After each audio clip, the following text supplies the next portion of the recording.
Okay, this is my accurate NSX bumper, and I've got two areas of concern. So there's a crack right here.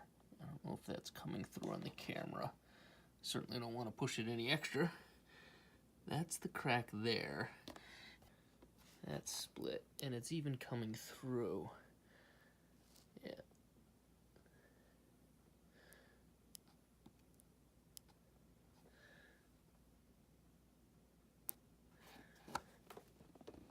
Our other area of concern is here.